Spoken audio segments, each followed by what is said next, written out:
المهم إلك مراد على مدار، وفيك تاخد المساعدة المادية من السيد سيف. ما لازمني.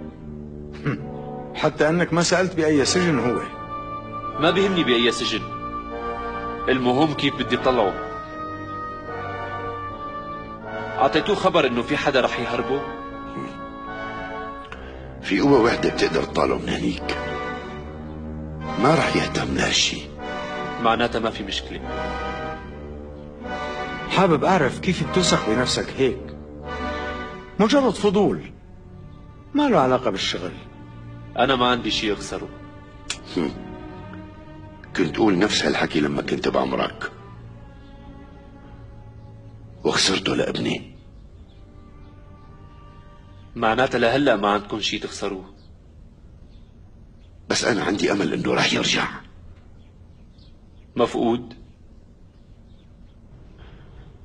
مخطوف. لسه عايش؟ الشيء الوحيد اللي ما بعرفه بهالحياة.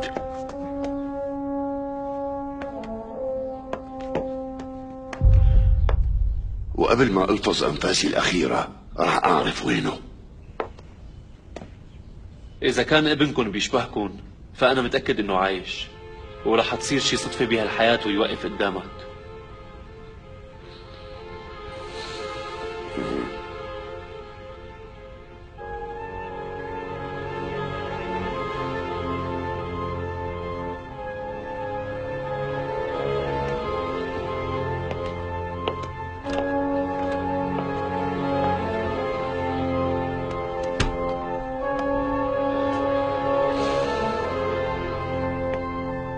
شو عملت؟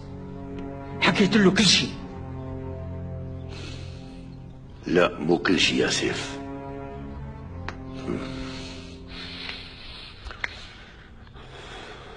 كيف توصلتوا لقناعة بفتح قبره؟ بوفاة أصلان، يعني بعد ما عرفنا حقيقة اسمه. بوفاته وبعد ما عرفنا انه هو بيشتغل لصالح المخابرات راحت كل شكوكي. شو علاقة أصلان وعلي جندان ببعض؟ كانوا كتير أصدقاء، وحسب رأيي أصلان هو اللي ربى علي ودخله معه بهي الأمور. ممكن توضحي لنا أكثر؟ هاتوا لي هالبنت لهون بسرعة، أنا اللي راح أحكي معها. من أيام السنة. أمرا سيدي. بعد صداقته مع السيد أصلان زاد اهتمامه كتير بمسائل بتخص الدولة، ولما كنت أسأله كان يقول لي إنه وظيفته مثل أي وظيفة، وبسبب هذا الشيء قرر إنه هو يدرس بجامعة مختلفة. راح لأنقرة ليدخل بالعلاقات الخارجية.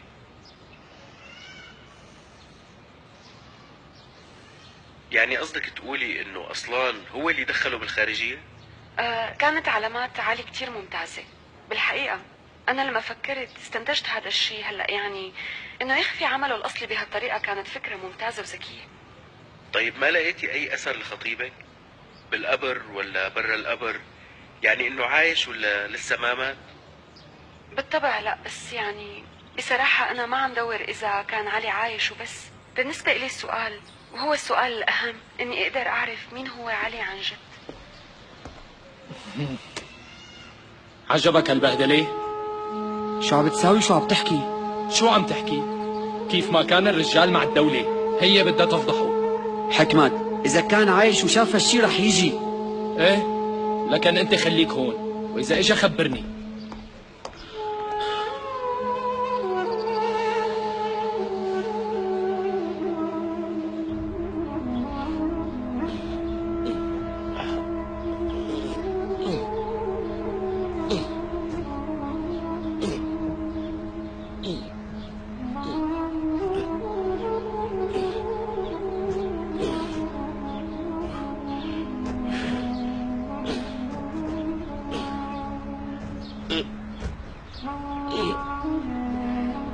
أنت أخذت شقفة من قلبي لما رحت يا ابني. إذا متت بتكون رحت، وإذا ما متت أنت كمان بعيد.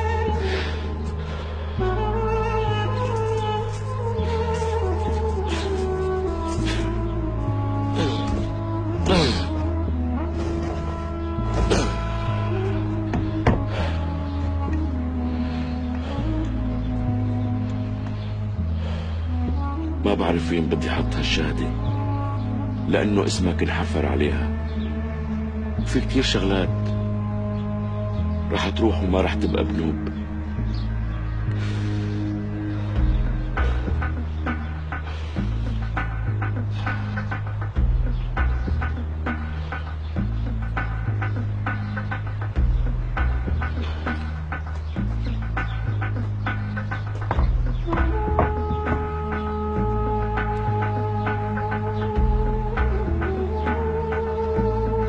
يا لساني، شو عم تستنى؟ فك وثاقك وتحرر، واحكي بالخيرات. عجز لساني أمام نعمة الرب وضل ساكت.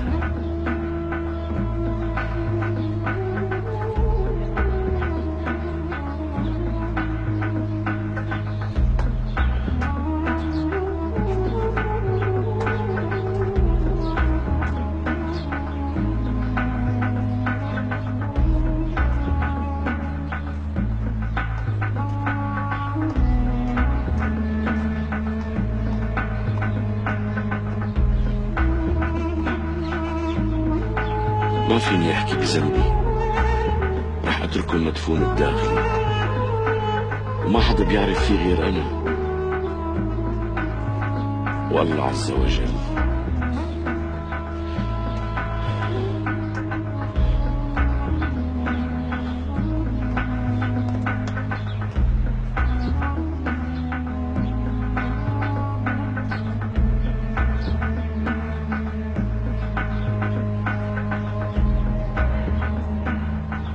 وهدفي الوحيد اليوم يعني وين بدي لاقي حالي، واني لاقي علي اللي تركني بنص الطريق لحالي وراح. كل معاناتي وتعبي هلا بس مشان هذا الشيء. شكرا لك.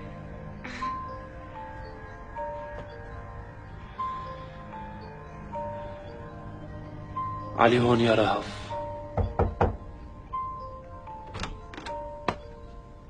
ست الوالدة معلم. امي؟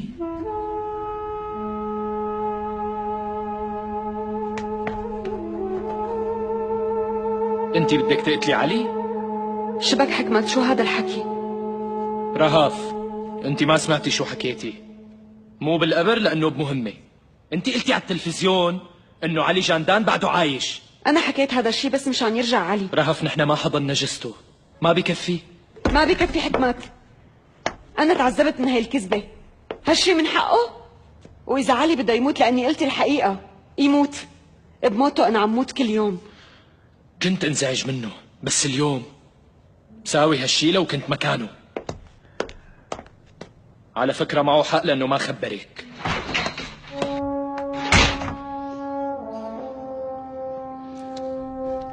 ما عندي خيار تاني ابني، ما لقيت غيرك اجي لعنده. خير ماما، شو في؟ الكل مشتت ومو بوعيهم، الكل بقلبه عاصفة قوية وعم تاخدنا وتجيبنا. رهف بتقول يلي بالقبر مو علي.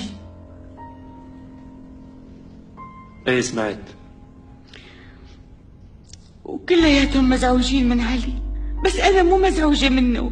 ابني علي بيعرف شو عم يساوي. مزبوط. إذا خفى هالأمر عن أمه فأكيد في عنده عذر يا ابني. وإذا كان بمهمة هلا كيف رح يخبرنا؟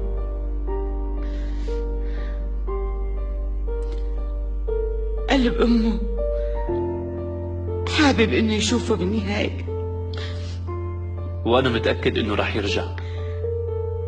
ومشان هيك أنا هون هلا.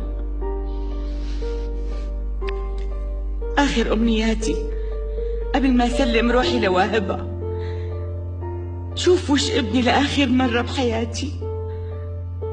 تقدر تساعد أمك العجوز يا ابني؟ أمي، شو ما كان نوع مهمته أنا متأكد إنه عم بيشوفك، صدقيني. ورح يجي اليوم يلي رح يظهر فيه قدامك، وأنا رح ساعدك بكل شيء.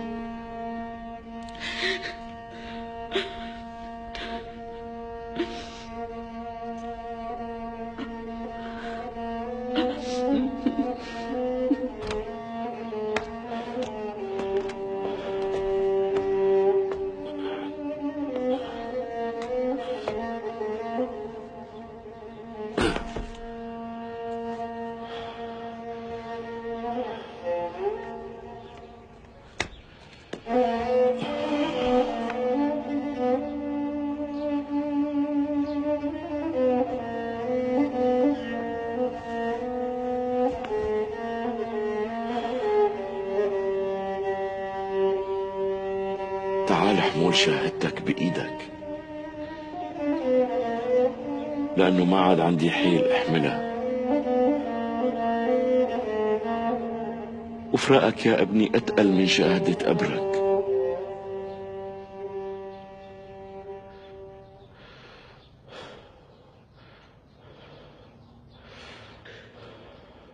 تابعنا لقائكم بالتلفزيون وحابين نهتم بالموضوع شوي. كوكالة اهتمينا بجريمة عباس أوغلو، وقضية موت خطيبك نحن كتير مهتمين فيها. أنا رحت لوكالتكم وراجعتكم وطلبت معلومات، بس العمل بخصوص المرحوم خطيبك بلش من فترة وتوصلنا لمعلومات كتير منيحة، ومتأكد إنه عنا نقاط رح نتعاون فيها مع بعض. كتير منيح، خلينا نروح. تحت أمرك يا خانم.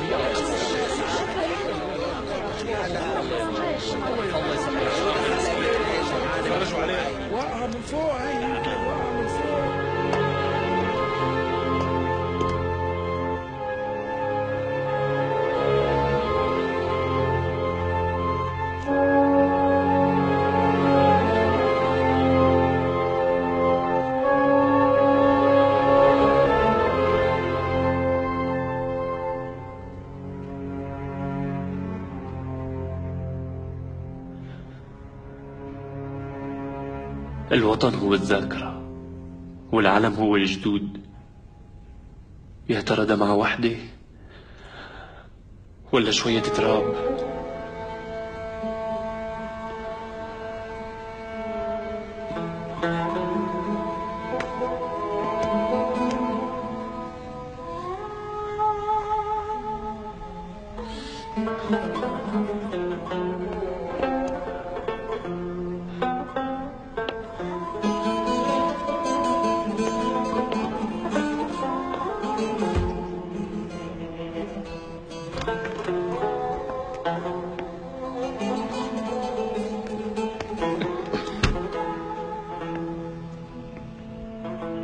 توصلتوا لشي بخصوص السكين؟ لسه ما في شي.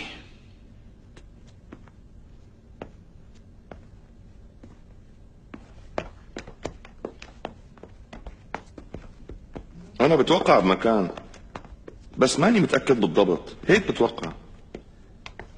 امتى بتعطوني خبر؟ بعتقد ما راح نطول لحتى يجينا الخبر.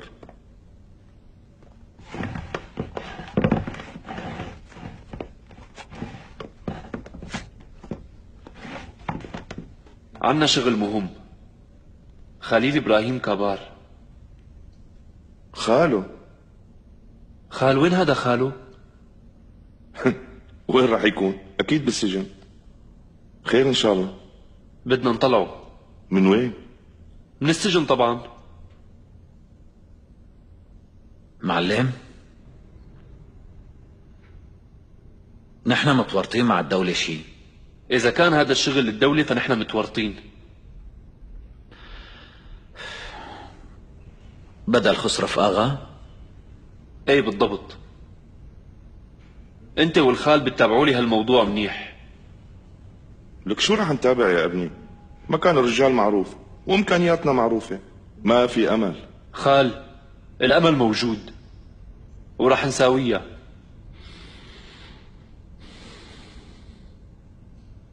انتو خبروني بنقط فشل العملية وانا بخبركم بعملية الاختطاف.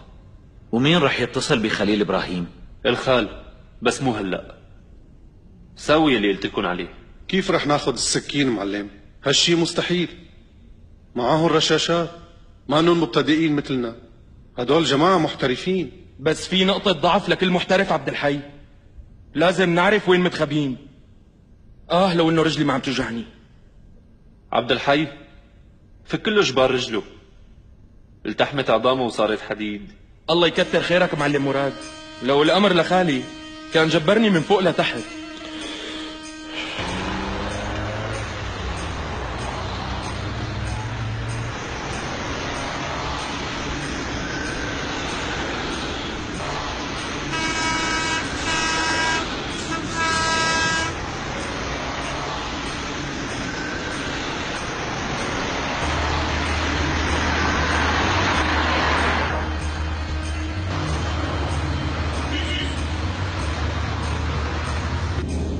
سيدي، مصروف هالسيارة صاير كبير، كترت أعطالها. تفضل إنه نغيرها. امك ولا قديش صار عمرها؟ 83. ابوك عايش؟ أصغر من أمي بسنتين وعايش. وعم يصرف على امك مصاريف كبيرة؟ خف يا ريت، دواء وفحوصات وما بعرف شو. لكان امتى ابوك ما رح يدفن امك وقتها انا بدفن هالسيارة؟ يعني قديش مفكر عمرها طيب؟ كلهم 23. انت خليك بشغلك يا ابني، كل هالمصاريف بتنزل من الضريبة. وانا اذا بدي حاسبك على كل جورة بتنزل السيارة فيها ما رح ضل من راتبك شي ابدا، بس هيك حرام ما.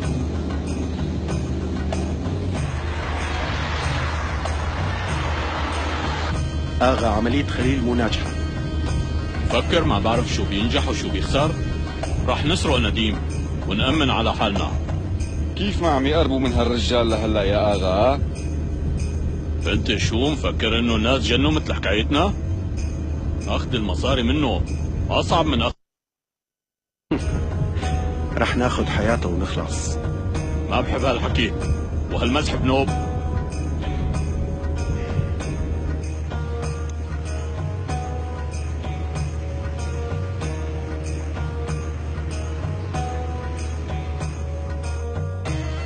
ضيا بيك البقية بحياتك. أنا خسرت أخي، ضل رفيقي 40 سنة. نحن آخر 2 رفقة بقيانين من جيلنا. إنك تجمع تاجر الأسلحة والمخدرات مع بعض هذا كتير صعب يا مراد. وفاته لا تحكي شي، مضطرين نقول إنه حادث، وهذا يلي عم يعزيني. مين قتله؟ القرخانلي، والسيف هو اللي نفذ. شاحنة محمد بالحديد، صار حادث وحديدي اخترقته من ورا لقدام. شو ناوي تساوي؟ الحاكم هو اللي بيحمل السيف في ايده. في شي ممكن ساعدك فيه؟ انا كبرت بالعمر يا مراد، لدرجة انه ما فيني طالب بالسقر، واني تابع اعمالي واشغالي. كل غايتي قدم لأحفادي مستقبل خسرف. أنا نويت أعطي لأحفادي يلي ما قدرت أعطيه لبناتي. إن شاء الله بتحقق يلي بتتمناه. أنت يلي بدك تحقق هذا الشي يا مراد. ما فهمت. لا تخاف، لا تخاف، ما في خطبة. معي 680 مليون دولار هلا. صاروا هالمصاري إلك من اليوم. انت يلي رح بتحقق المستقبل السعيد لأحفادي. انت يلي رح تورثني وبس. شكرا، بس أنا ماني بحاجة مصاري. أحفادك إخواتي، ورح ساوي المطلوب مني لحالي. هي موهبة، في مقابل لهذا الشيء. انت رح تقتل محمد قرخانلي، وانت يلي رح تقعد على عرشه. شغلتين بيساوي البارون بارون، السلاح والمخدرات. وانا بكل قوتي وبكل امكانياتي معك من اليوم.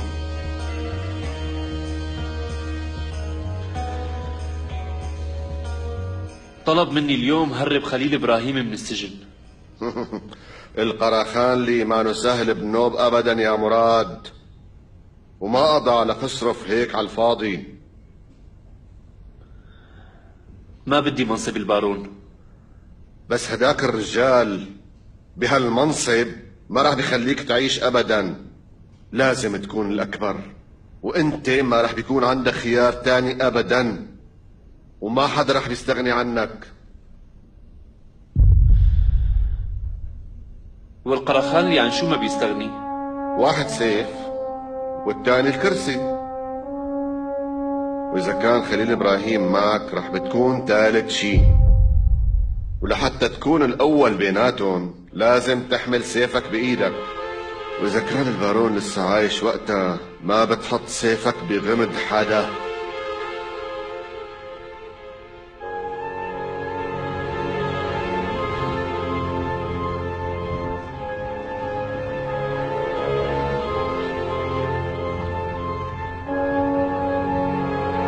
ماما ليه سمحتي انه نسافر؟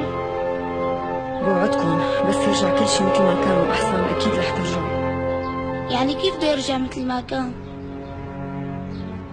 امك رح تحارب ليصير هالشي. طيب ماما قولي لي ليه حاولتي تقتلي حالك؟ خفت ما اقدر اقدم لكم كل شيء بدكم اياه. لكن ماما انا بدي روح.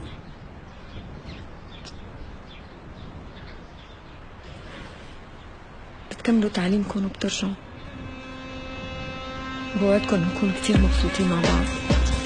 هذا وعد.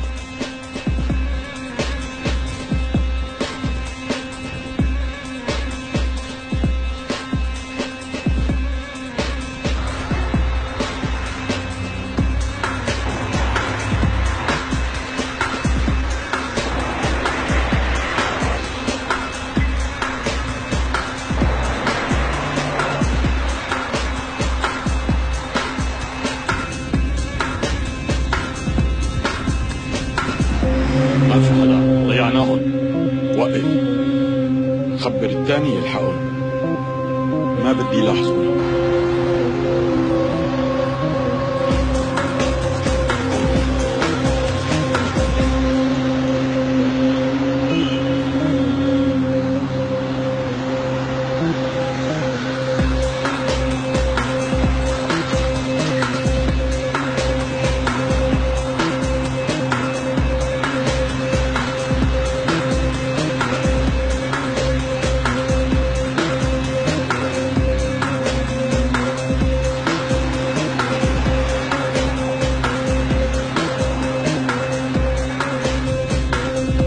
يا اما عم يراقبونا يا اما ضيعونا.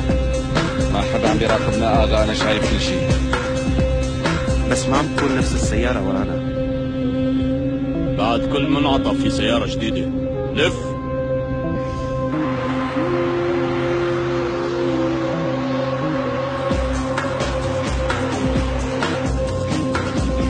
معلم عم يصير شي ورانا. اسمعني، كل شي بيصير ورانا نحن ما شفناه. اطلع قدامك واترك خلفك بأمان، مو هيك يا حبيبي؟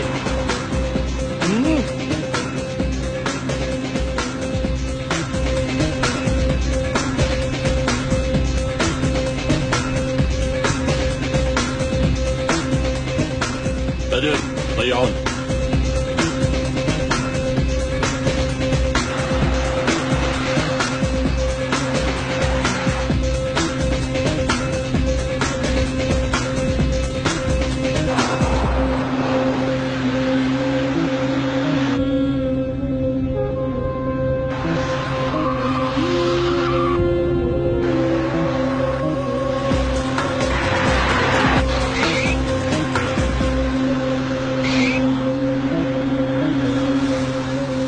منقوص عليه اغا؟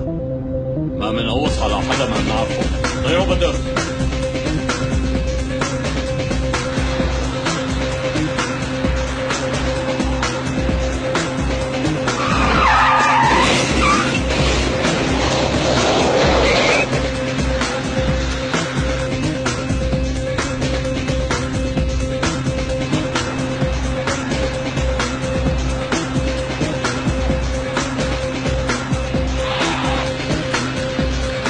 جيب سيارة.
طيب دقيقة رح سجل. ايه احكي.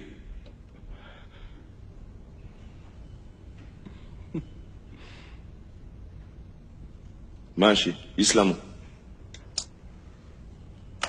قال هن بإزميت وهذا اسم الفندق. منيح، بس الفندق مشكلة، الفوتة والطلعة صعبة. بعدين إذا شافونا رح يعرفونا. توقيف رجال الجبال أصعب من عملية خليل إبراهيم. منرجعن على جبال، وهذا أفضل حل. معناتها بدي إياكم تفكروا بالطريقة يلي رح نفوت فيها على الفندق. بلبس نسوان. وكيف رح نوقف بوشهم بدون سلاح؟ لازم نلاقي شي مهم. ميماتي بدي إياك تتصل وتشوف إذا في شي طلبية لهالفندق.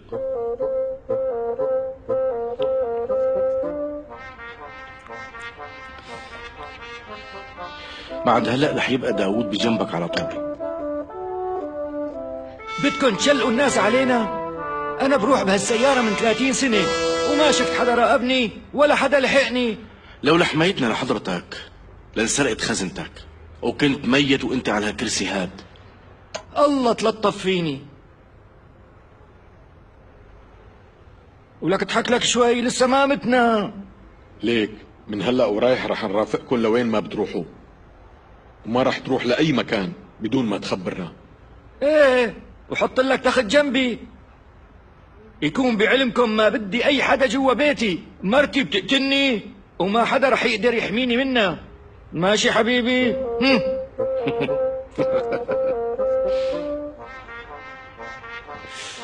في مشاكل بالجمارك، فقدنا قوتنا بسبب تغيير موظفين الإدمة. والجداد ما عم يرتشوا. عابدين، انت بتعرف انه ما في ولا بابي بيتسكر بوش تركي. شو بإيدي ساوي؟ استعمل كل الضغوطات عابدين، مادي ومعنوي، قوة السلاح، تهديد، استخدم كل شيء بيخطر على بالك. أعطيني شوية وقت. ما معنى وقت عابدين؟ إذا ما كشرنا عن نيابنا شو بدنا نقول لأصحابنا بالمجلس؟ لازم نكون عاقلين وما بدي منك أي تصرفات غبية. ليش بقيان عنا عقول؟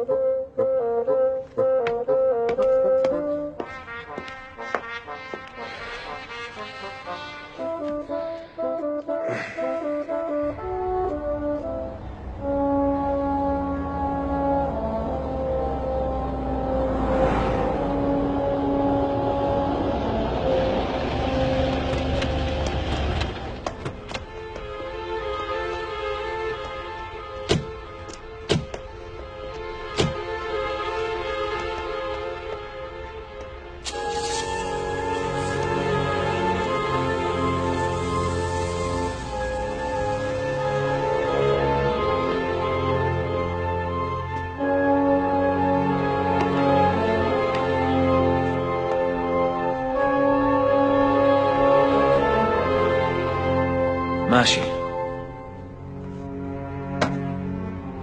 ما في أمل، ما في أي طلبيات. معلم ما رح يضلوا بأزميت كتير. إذا ما لقينا شي رح نضطر ننصب لهم كمين قدام الفندق. إذا ضلينا تحت رحمتهم. أوهو.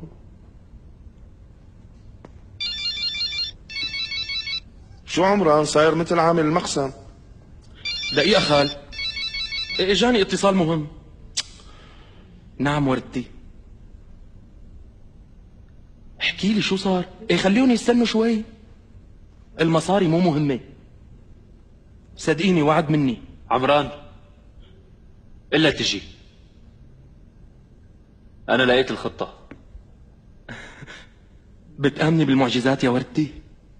رح نكون سوا. أنا بتصل فيكي. سلام. تفوق الله ياخدك. ابني أنا ما باخد هالولد. خال ذنبه برقبتك. ها شوف لي هالولد كيف حل الأمور. برافو عمران. أنا لازم أتشكرك معلم. يسلموا معلم. ونحن انتوا اهتموا بحماية خليل إبراهيم، نحن مندبرها، وإذا ما قدرنا منرجع. بدي خليل إبراهيم.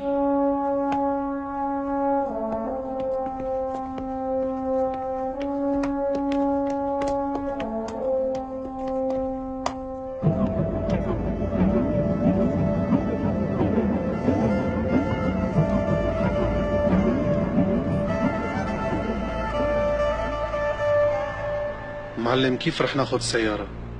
ما رح نقدر. ما رح نطفي الحريق بالبنزين، رح نلاقي طريقة لناخدها.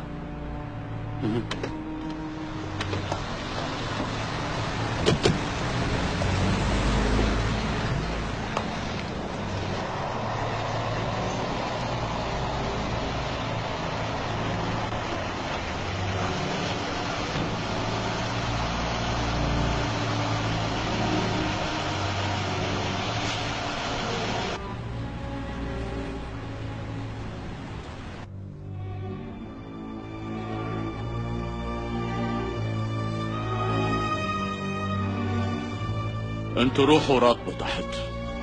اغا رجعنا لنوبات الحراسة؟ ايشو لسانا بالجبال؟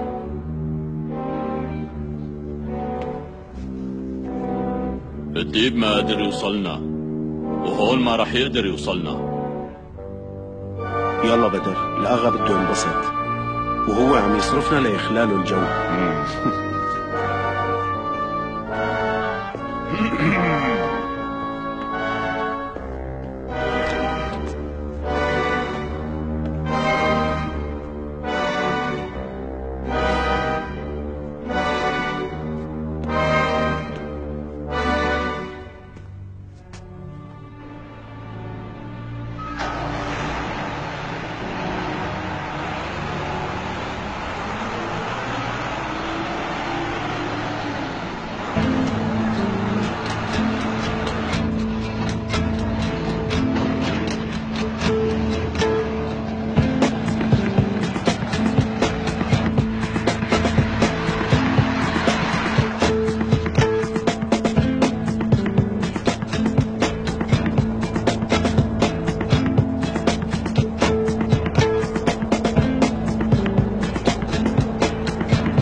باب السيدات اولا، ما علموك هالشي؟ متعود يفتح الباب للي معه مصاري. كل شي بملكه إلك يا ولدي. أي مصاري؟ شنقليني. انت رجلك عم توجعك. مو مشكلة، بس انبسطي لنبين إنه فرحانين منشان ما يكشفونا.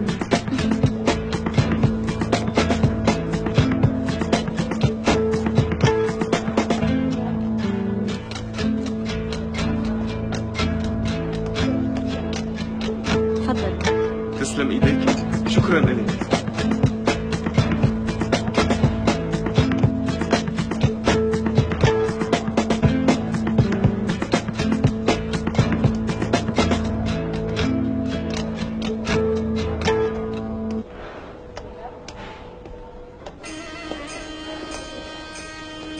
بتمنى لكم إقامة سعيدة.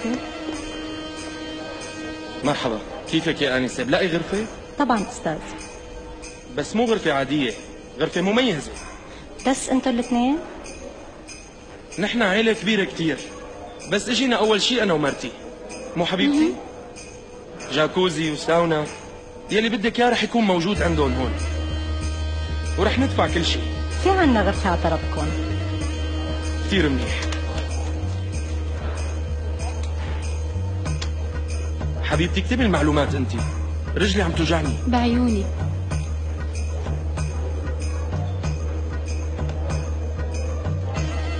أهلا وسهلا فيكم.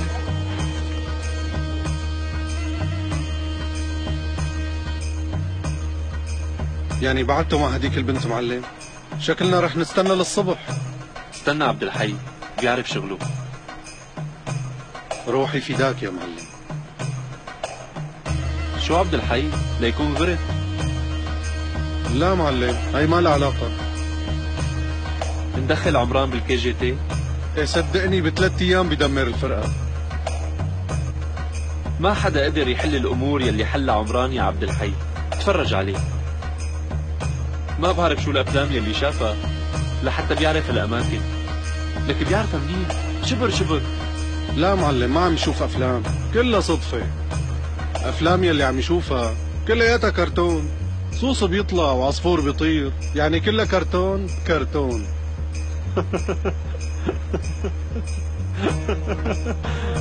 والله إنها غيران.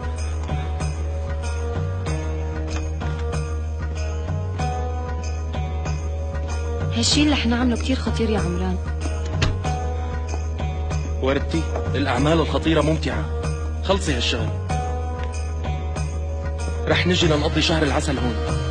اطلع من هالباب يا كذاب. طيب توعديني انك تلهي الرجال وبس حبيبتي؟ لا تخبص، شو بعرفني هو شو رح يساوي؟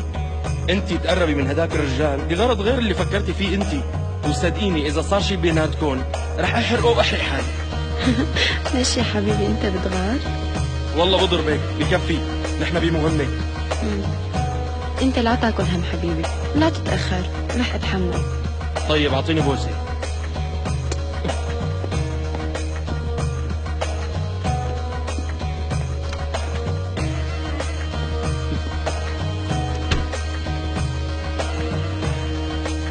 والله بموت.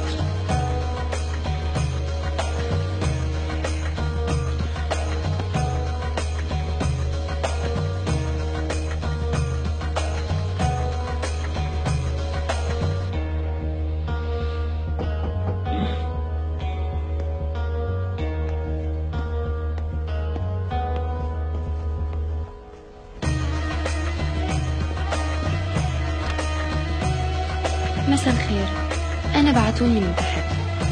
فوتي. شو هالنظرة عم تخوفني؟ لا تحكي، بسرعة.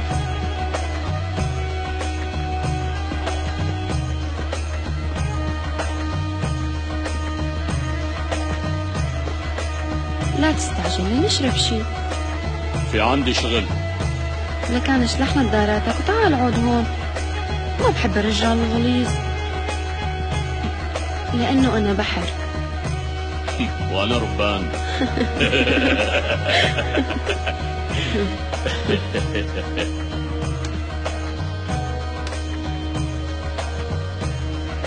تفضل.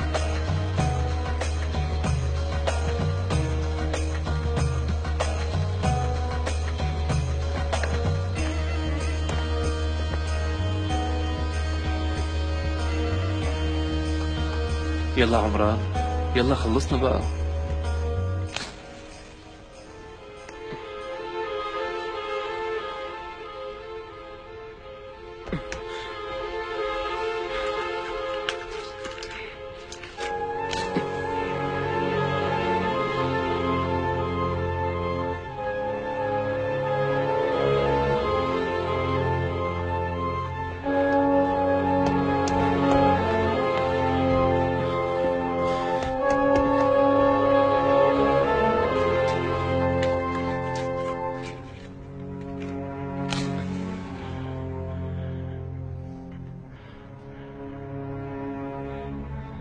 الله يلعنك، اشتغلي بقى.